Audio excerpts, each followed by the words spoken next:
श्री सरस्वती नमः, श्री कृष्णाय नमः। देखिए, आज हम दीपावली के ऊपर चर्चा करने वाले हैं कि दीपावली किस दिन मनाई जाएगी। तो शास्त्रीय नियम से दीपावली 1 नवंबर 2024 को मनाया जाना शास्त्रोक्त है, पूर्णतया सही है। देखिए, धर्म सिंधु निर्णय सिंधु में लिखा है कि चतुर्दशी 18 घटी से अमावस्या और पूर्णिमा का भेद कर देती है। चतुर्दशी यदि 18 घटी से अधिक हैं तो अमावस्या पूर्णिमा से संबंधित कृत्य चतुर्दशी को नहीं किए जाएंगे, परंतु यहाँ दीपावली पर विशेष नियम लागू होता है कि वो दूसरे दिन प्रदोष में न हो, चतुर्दशी 18 घटी से अधिक हो तो पहले दिन ही यदि वो प्रदोष व्यापिनी है तो चाहे वो 18 घटी से अधिक भी हैं तो भी दीपावली चतुर्दशी को मनाई जाएगी। परंतु ये 18 घटी या उससे अधिक है और इस दिन भी प्रदोष में आ रही है और अगले दिन भी प्रदोष में अगर अमावस्या आ रही है तो वो दीपावली दूसरे दिन ही होगी।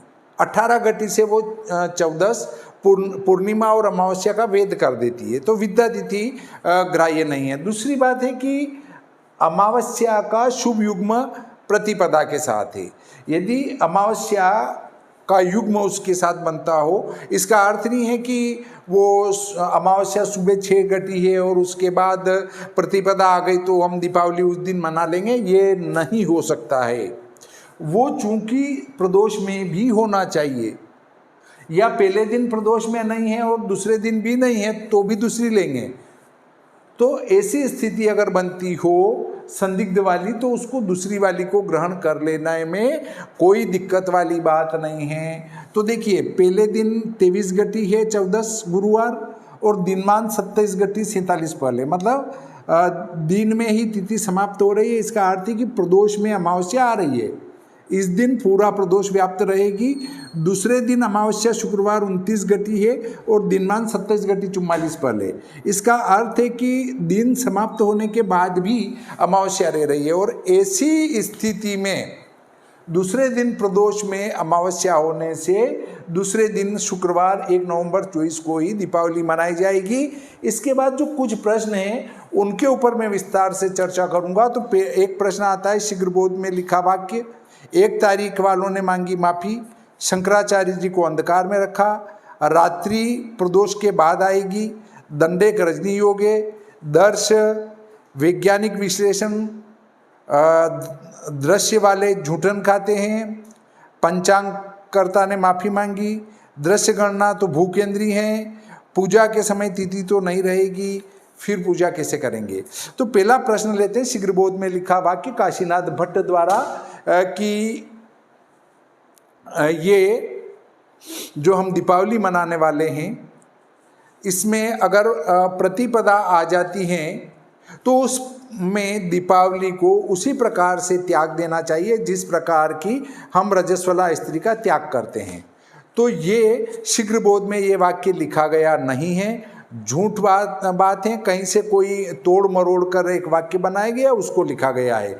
यदि लिखने वाले भाई साहब को किसी शीघ्रबोध में मिलता है तो वो मुझे बताने का कष्ट करे, क्योंकि मेरे पास शीघ्रबोध हैं और उस शीघ्रबोध में ये उपलब्ध नहीं है। ये वाक्य 4 प्रकरण हैं और चारों प्रकरणों में ये वाक्य कहीं प्राप्त नहीं होता है, तो पहला वाक्य असत्य हो जाता है। काशीनाथ भट्ट जी ने प्रतिपदा युक्त अमावस्या को लेना अस्वीकार किया है, वो बात गलत है। उन काशीनाथ जी भट्ट को बीच में न लाएं। 1 तारीख वालों ने मांगी माफ़ी, तो देखिए 1 नवंबर को जिनने दीपावली लिखी है वो माफ़ी नहीं मांग सकते, क्योंकि काशी में शंकराचार्य जी की सभा में ये तय हुआ था 1 नवंबर का, इसलिए कोई माफ़ी नहीं मांगेगा। परंतु फिर भी कुछ सिरफिरे व्यक्ति हैं जो ये भी कर सकते हैं कि अपने ही आदमी को दूसरी तरफ से फ़ोन कराया और अपनों ने इधर से रिकॉर्डिंग करके कि भाई हम माफ़ी मांग रहे हैं, हमने 1 नवंबर लिख दिया था, वो गलत लिखा और हम 31 के पक्ष में हैं। और या हो सकता है कोई एकाध नकल बना के और किसी ने पंचांग बनाया हो और उनने कह दिया हो डर डुरा के कि यार मैंने गलत लिख दिया और 31 को स्वीकार कर लिया हो, तो उसको नहीं कहा जा सकता। बाकी 90% पंचांगकर्ता 1 नवंबर 2024 को दीपावली मनाने के पक्ष में हैं। अगला है, कोई माफ़ी इस प्रकार की मांगने वाले नहीं है। शंकराचार्य जी को अंधकार में रखा, इस बिंदु पर हम जब चर्चा करते हैं तो आती है बात कि 10-11 अगस्त 2023 को वाराणसी में खुले में धर्म सभा के अंदर पंचांगकर्ताओं को बुलाया गया था।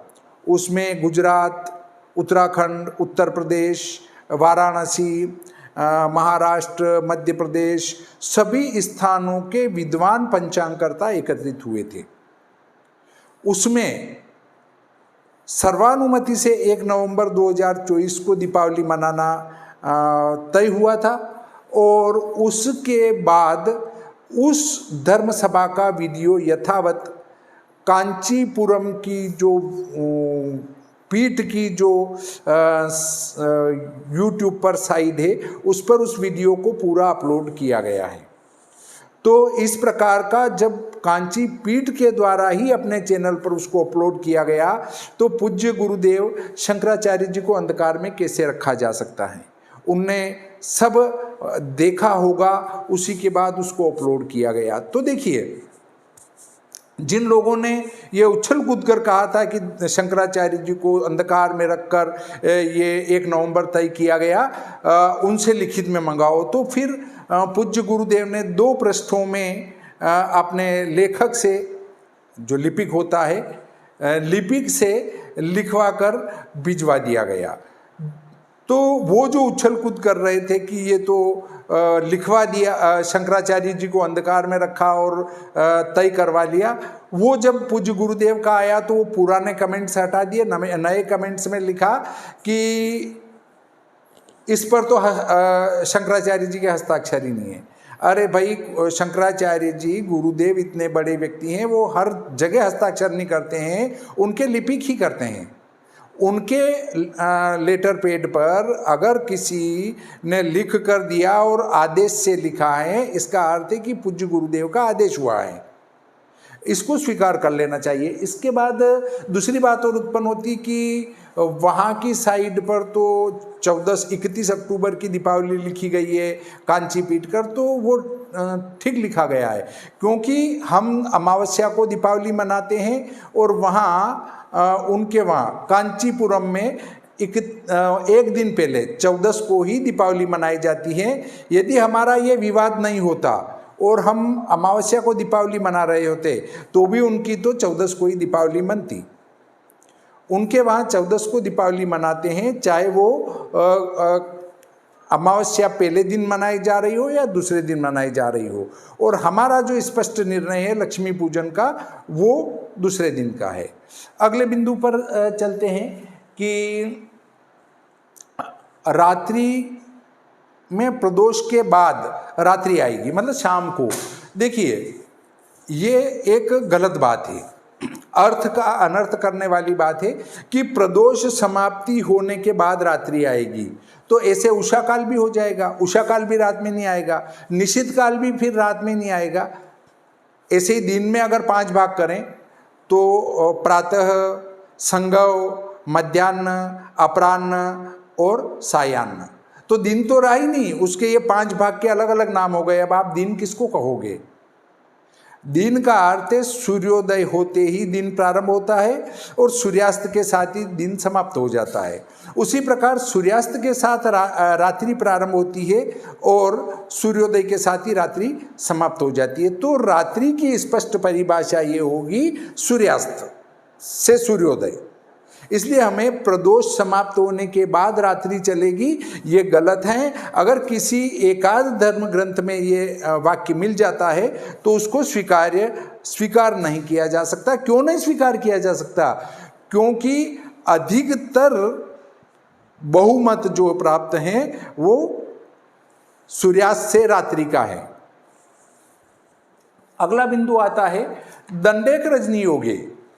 दंडेक रजनी योगे का अर्थ है कि सूर्यास्त के बाद धर्म सिंधु निर्णय सिंधुकार ने लिखा है कि रात्रि में 1 घटी भी अमावस्या हो तो इसमें कोई संदेह नहीं है।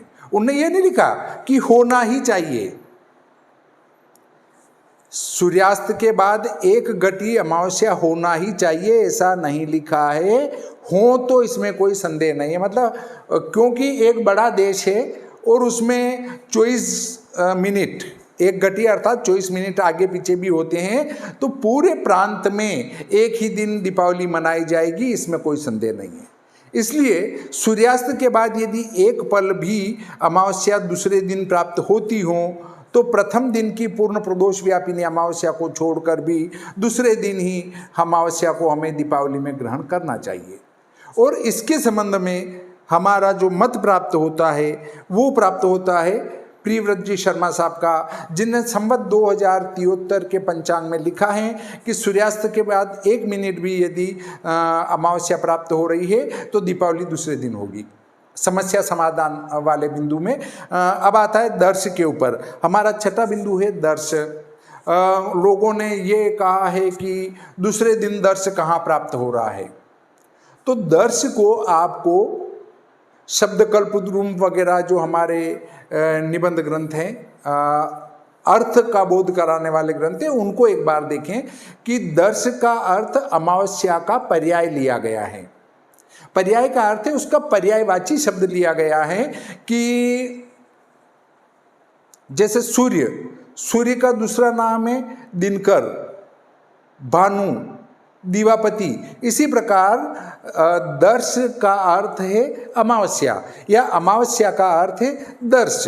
और वो जो दर्श है जिस अमावस्या के खंड करके अलग अलग भाग बताए गए हैं उस दर्श का प्रयोग यहाँ नहीं किया गया है।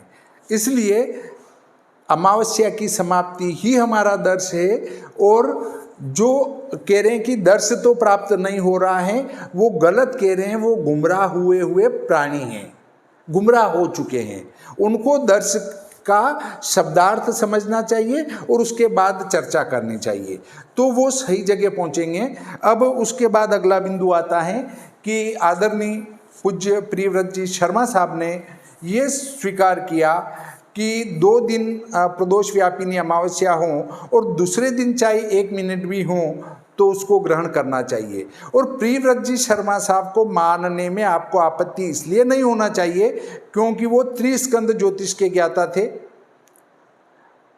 फलित आपका प्रकृति का ज्ञान, संहिता जिसको कहते हैं, और सिद्धांत गणित भाग, इन तीनों पर उनका बहुत ही अच्छा अधिकार था और संस्कृत के ज्ञाता थे, प्रोफेसर भी थे।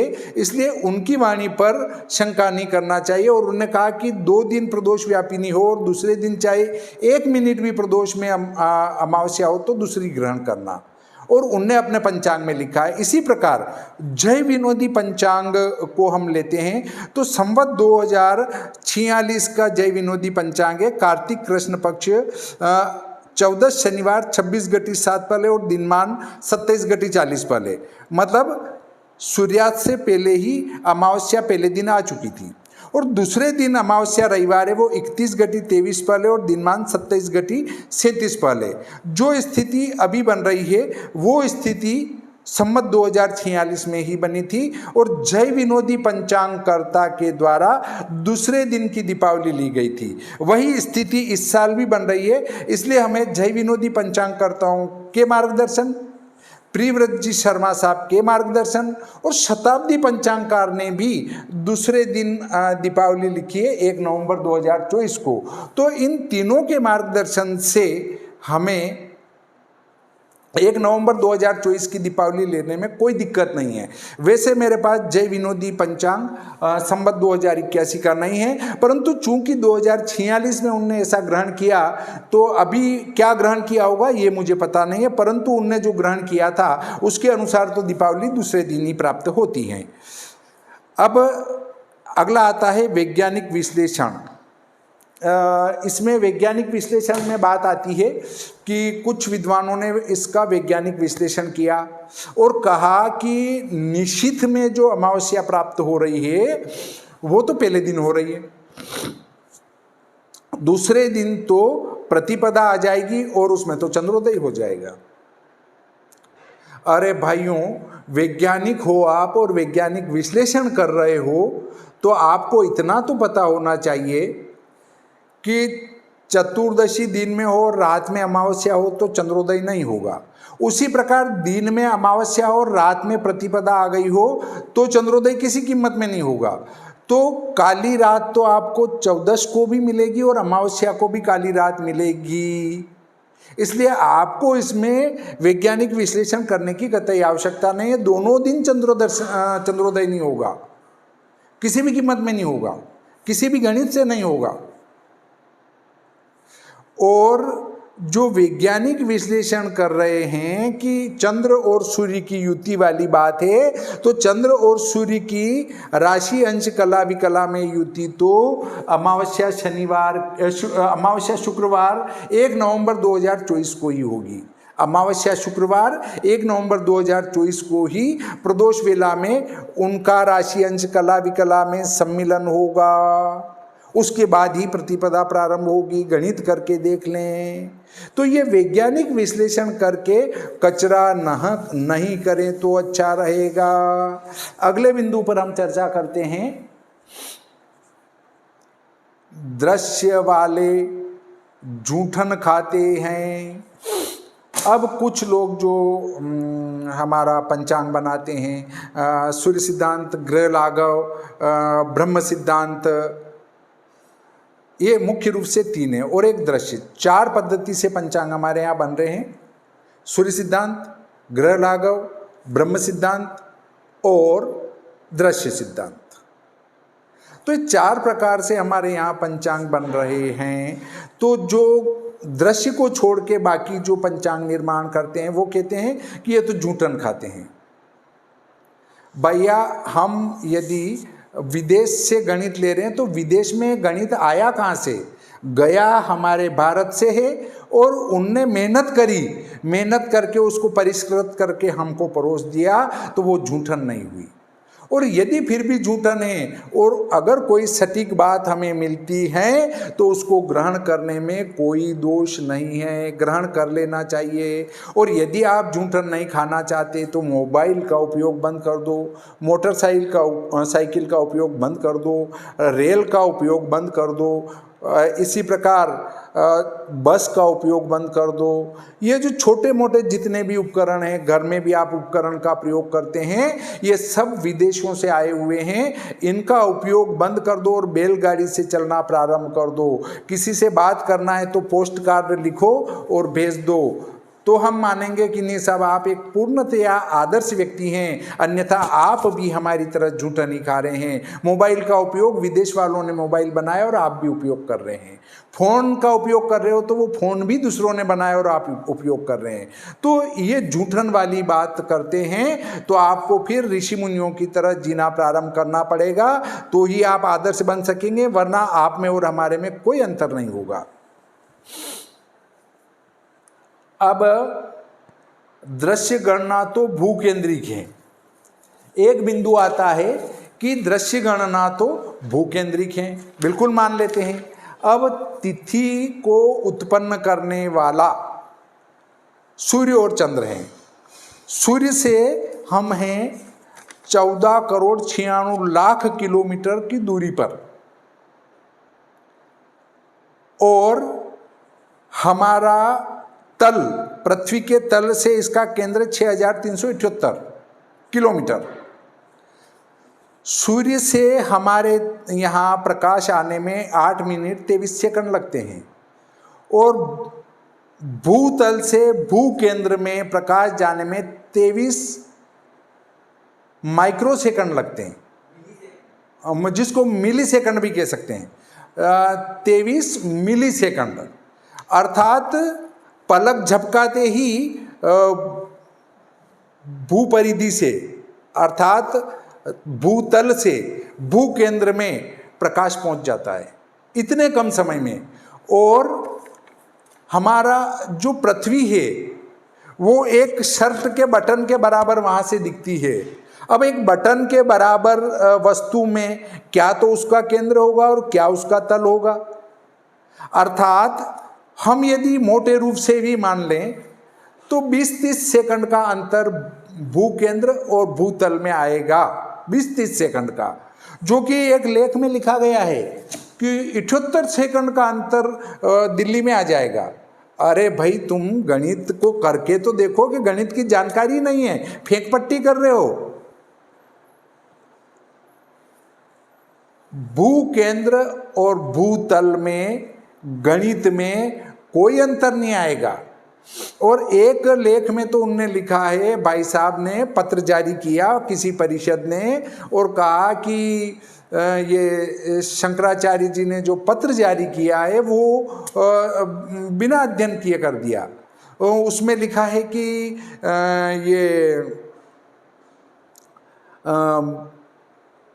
ईसा से इतने पूर्व से गणित की गई है, मतलब उस पत्र में लिखा है कि ईसा से इतने वर्ष से पूर्व गणना की गई, अर्थात आप लगभग 5000 वर्ष से ही सृष्टि बता रहे हैं।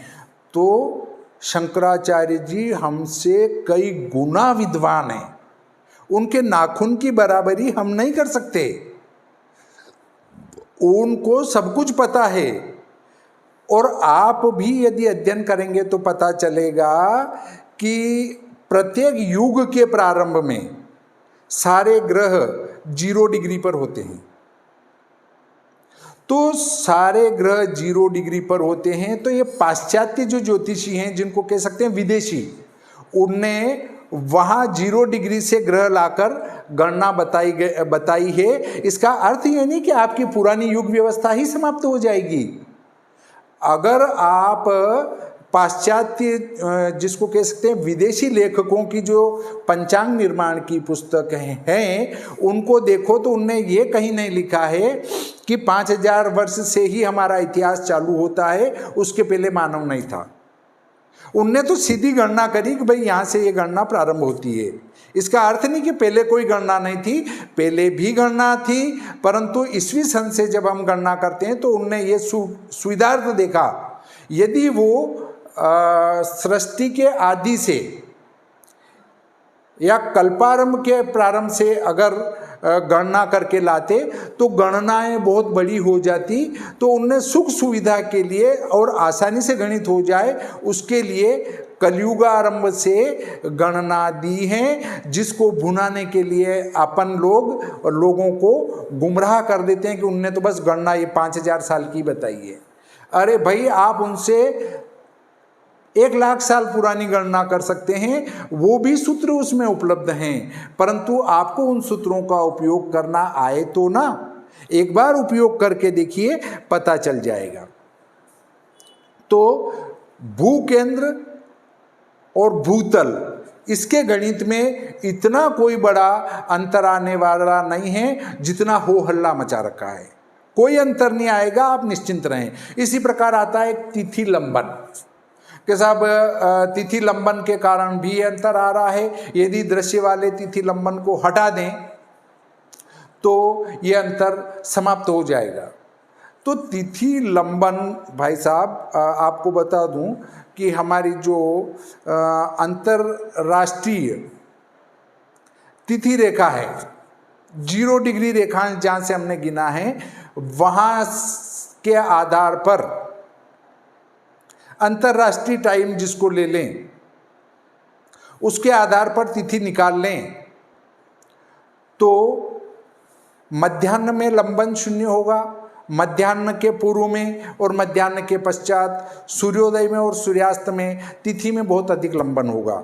तो वह तिथि उसी समय कहीं तो दोपहर में होगी, कहीं दोपहर के पूर्व होगी, कहीं सूर्योदय पे होगी, कहीं दोपहर के बाद होगी और कहीं सूर्यास्त पर होगी। तो आप उस एक ही गणित से तिथि निकालकर विभिन्न अलग अलग स्थानों पर देखेंगे तो तिथि का मान वही रहेगा। इससे ये सिद्ध होता है कि तिथि में लंबन का संस्कार नहीं किया गया है। तिथि लंबन संस्कार करने पर मान अलग देगी और तिथि में लंबन संस्कार नहीं करने पर मान अलग देगी। तो यदि हम उस अंतरराष्ट्रीय तिथि का निर्माण देखें तो उसमें दोपहर, प्रातः, सायं और दोपहर पूर्व, दोपहर पश्चात तिथि का मान एक जैसा प्राप्त होता है। इससे यह सिद्ध होता है कि उसमें लंबन संस्कार नहीं किया गया है। और वास्तव में गणित द्वारा भी आप देखेंगे तो उसमें कोई लंबन संस्कार नहीं किया गया है। एक बिंदु आता है कि रात्रि तो प्रदोष के बाद प्रारंभ होगी, प्रदोष के पहले नहीं होगी, तो उसका उत्तर मैं पहले भी दे चुका और अब भी दे रहा हूँ कि रात्रि का अर्थ है सूर्यास्त हुआ और रात्रि प्रारंभ होगी, और सूर्योदय हुआ रात्रि समाप्त हो जाएगी। सूर्योदय से दिन प्रारंभ होगा और सूर्यास्त के साथ दिन समाप्त हो जाएगा। यदि हम यहाँ ये प्रदोष कहें और प्रदोष के बाद रात्रि कहें तो वो गलत हो जाएगा, क्योंकि फिर तो रात्रि किसी को कह ही नहीं सकेंगे, क्योंकि बाद में निश्चित भी तो आ रहा है। निश्चित को रात्रि में कैसे गिनोगे? इसी प्रकार फिर आपका